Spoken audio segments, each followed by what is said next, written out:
क्योंकि वेदों में दोनों बातें कही गई, भेद भी कहा गया और अभेद भी कहा गया, इसीलिए दोनों मत आज भी चलते हैं।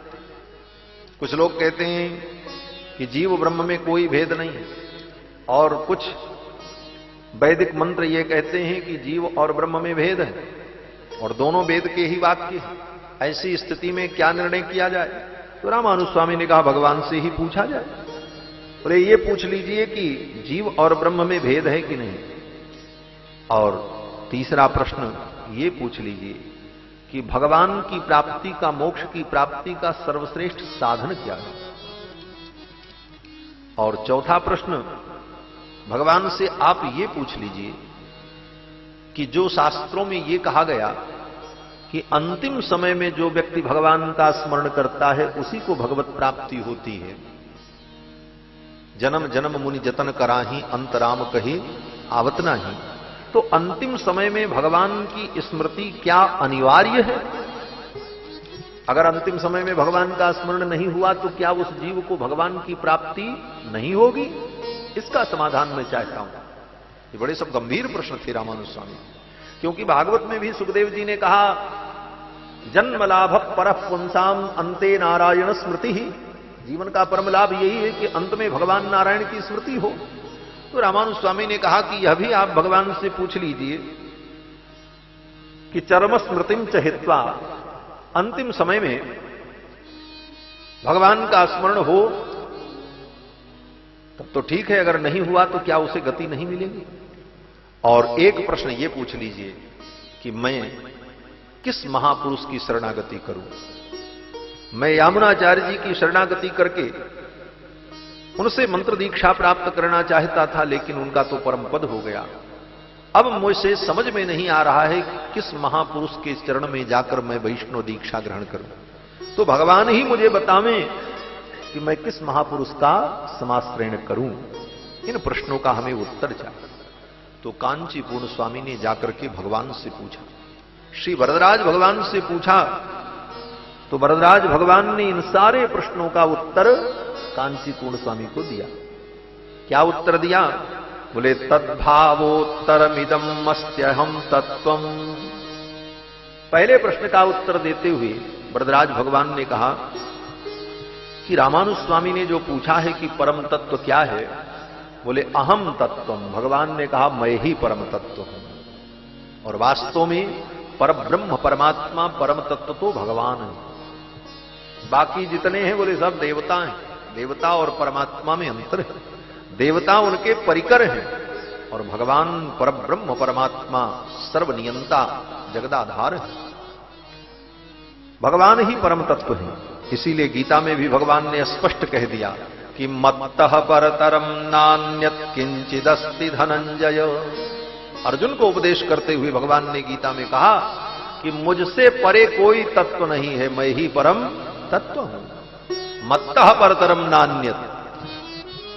अब रही बात, अलग अलग देवताओं को भजने वाले लोग अपने अपने इष्ट को परम तत्व कहते हैं, ठीक है, उनकी भावना है और उस रूप में वो अनुभव करें, भजन करें, लेकिन अगर सब शास्त्रों का आलोडन किया जाए तो परम तत्व के रूप में भगवान ही सिद्ध हो। दो चार उदाहरण देकर के मैं बात आगे बढ़ाऊं।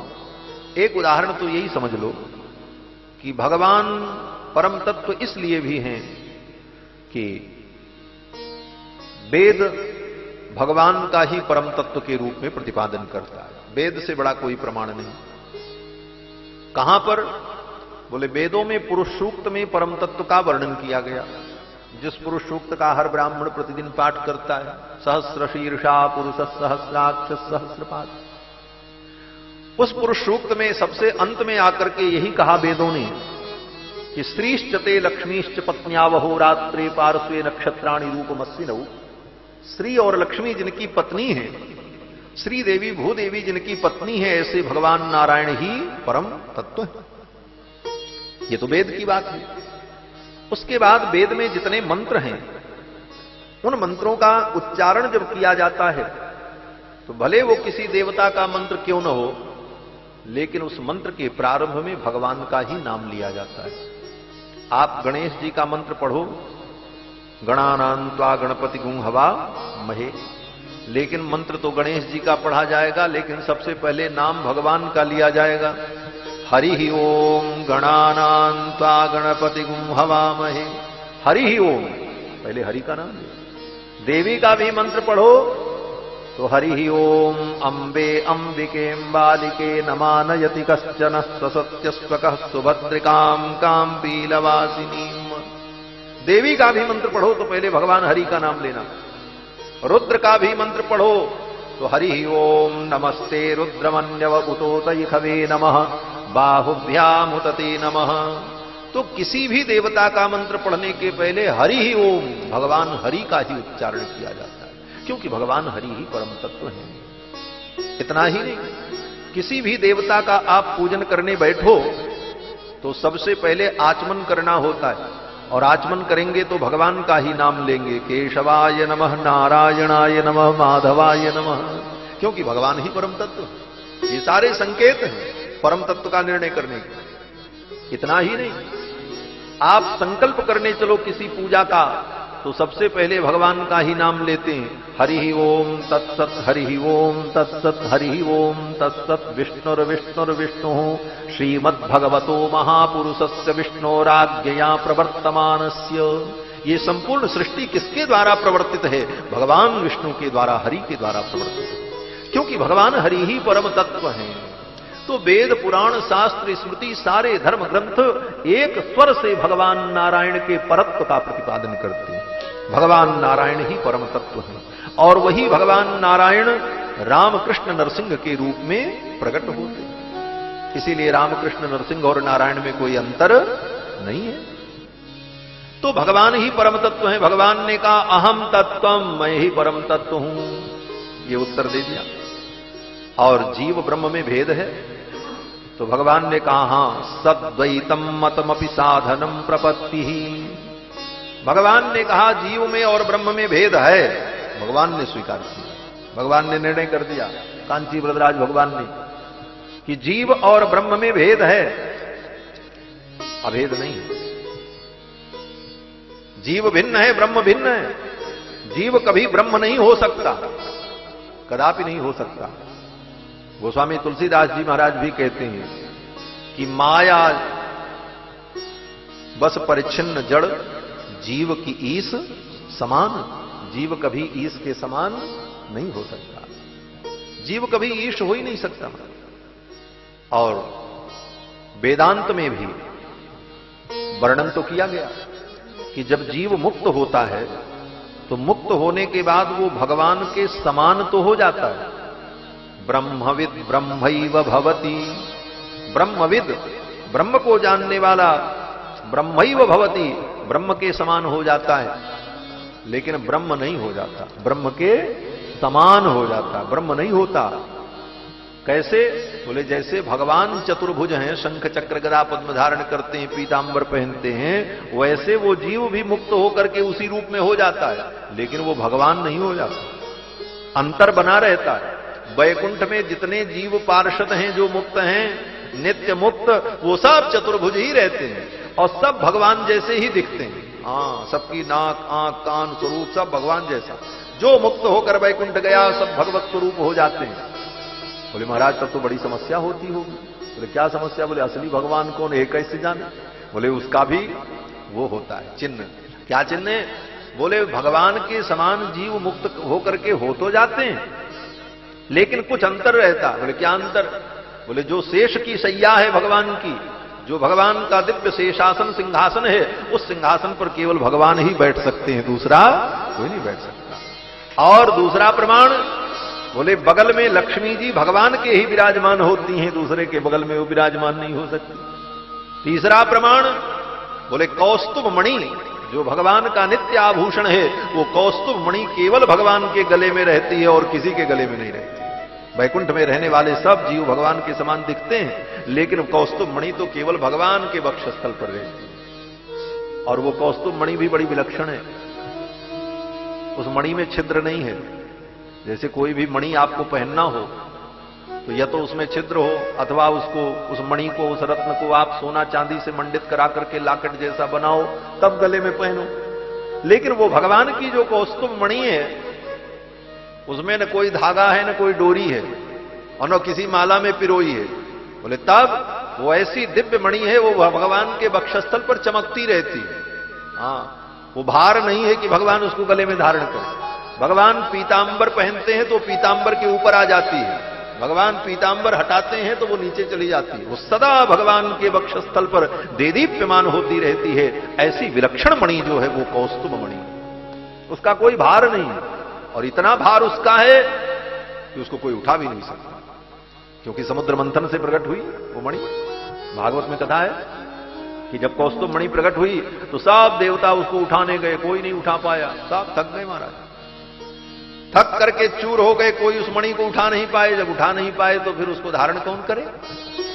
तो भगवान आए तो मणि अपने आप उठ करके भगवान के वक्षस्थल पर विराजमान हो गई। स्वयं वो मणि भगवान के वक्षस्थल पर विराजमान हो गई। और यथार्थ में वो मणि क्या है? बड़े रहस्य की बात है। इस रहस्य को विष्णु पुराण में पराशर महर्षि ने कहा है। रहस्य यह है कि वो मणि जो अनंत अनंत जीवात्मा है, अनंत अनंत जीव जो सृष्टि में हैं, उनका वो नित्य स्वरूप मणि है महाराज। वो मणि और कोई नहीं है, अनंत अनंत जीवात्मा ही मणि है भगवान के गले में, वो कौस्तुभ मणि के रूप। और अनंत अनंत जीवों के भार को भगवान ही धारण कर सकते हैं, और कोई धारण नहीं कर सकता। सबके आधार ठाकुर है। विष्णु पुराण में वो कौस्तुभ मणि जो भगवान की है वो क्या है? बोले जीव का स्वरूप है। सारे जीवात्मा भगवान के भक्त भगवान के हृदय में मणि के रूप में विराजमान है। तो वो कौस्तुभ मणि और किसी के हृदय में नहीं होती। और चौथा चिन्ह बोले भृगु जी का चरण चिन्ह। भृगु जी ने जो भगवान को चरण प्रहार किया, वो चरण का चिन्ह भगवान के वक्षस्थल पर बन गया। विप्रपादाब्ज चिन्हम, गोस्वामी जी ने जो प्रार्थना की, विप्रपादाब्ज चिन्हम, ब्राह्मण का चरण चिन्ह, तो उस चरण चिन्ह को भगवान ने अपने वक्षस्थल पर धारण किया। वो भृगुलता, भृगुपाद केवल भगवान के वक्षस्थल पर होता है और किसी के वक्षस्थल पर। और क्या पहचान है? बोले भगवान के वक्षस्थल पर दाहिने तरफ, दाहिने वक्षस्थल पर एक रेखा होती है सुनहले रंग की। कैसी रेखा? बोले चमकती हुई स्वर्ण के समान। हिंदी में 7 जैसे लिखा जाता है, अंग्रेजी का 6 समझो, हिंदी का 7 समझो। तो वो हिंदी में जो 7 लिखा जाता है, उसी प्रकार से ऐसी घूमी हुई एक रेखा बनी रहती है दाहिने वक्षस्थल पर, और वो स्वर्ण के समान चमकती। वो क्या है?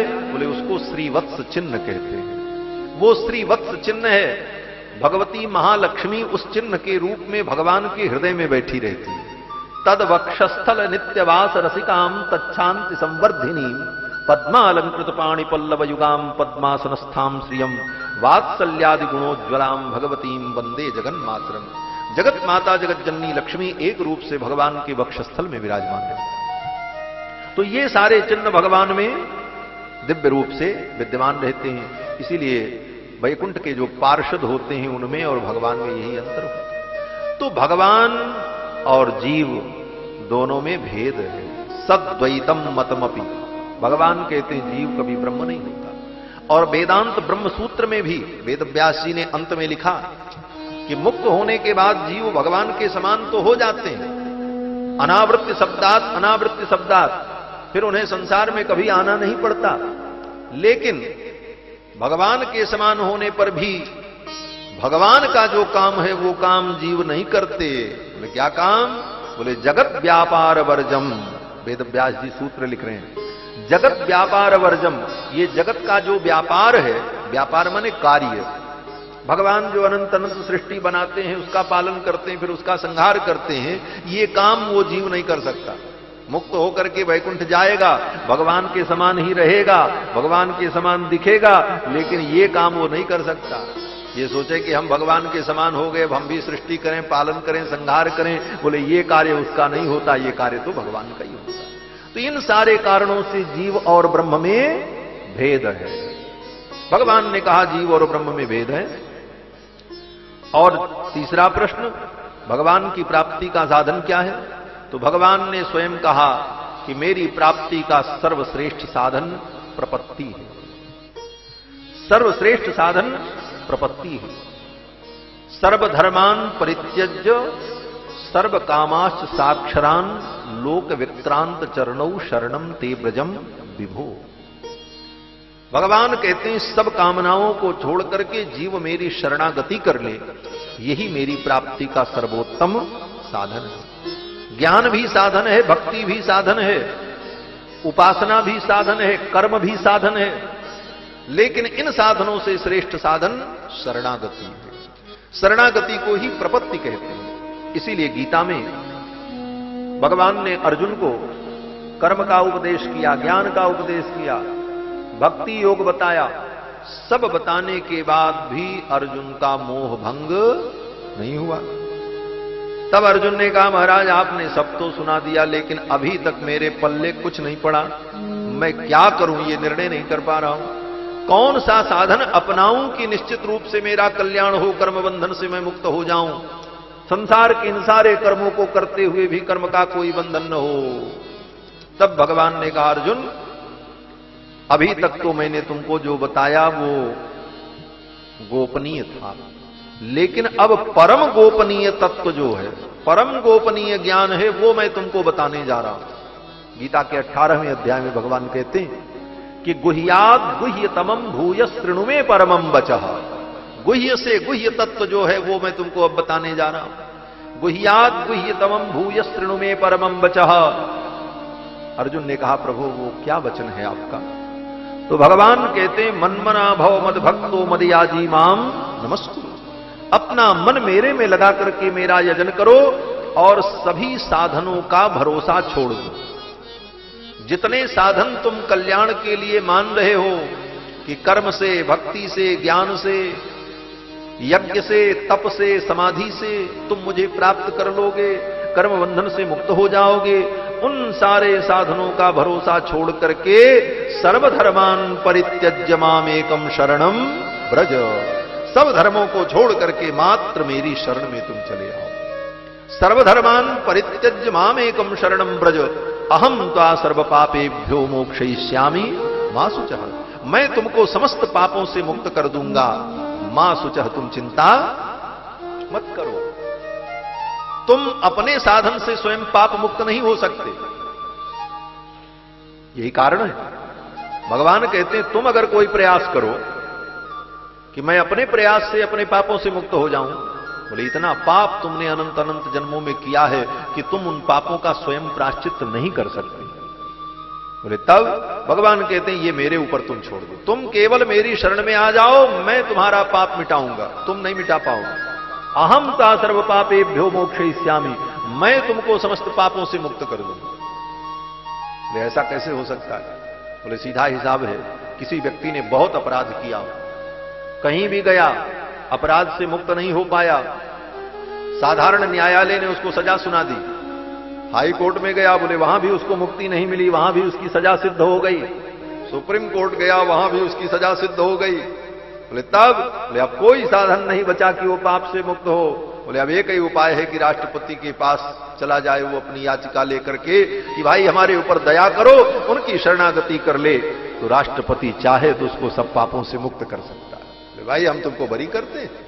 तो भगवान तो सर्वोपरि हैं। भगवान कहते हैं, सर्वधर्मान परित्यज्य मामेकम शरणम ब्रज, सब धर्मों को छोड़ करके मेरी शरण में आ जाओ, तो अहम ता सर्व पापेभ्यो मोक्षयिष्यामि मां शुचः, मैं तुमको समस्त पापों से मुक्त कर दूंगा। ये शरणागति, शरणागति एक बार करनी पड़ती है। एक बार शरणागति कर ले तो जीव का, उस जीव का भगवान कभी त्याग नहीं करता। ये बड़ा गंभीर विषय है, इस विषय पर और मैं कुछ कहूं तो समय नहीं है।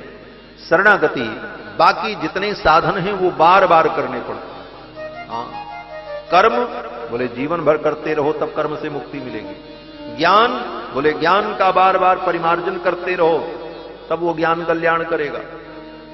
भक्ति बोले भक्ति भी लगातार चलती रहे और चलते चलते अंतिम समय में भगवान का स्मरण हो और तब मृत्यु हो, तब वो भक्ति सफल हो।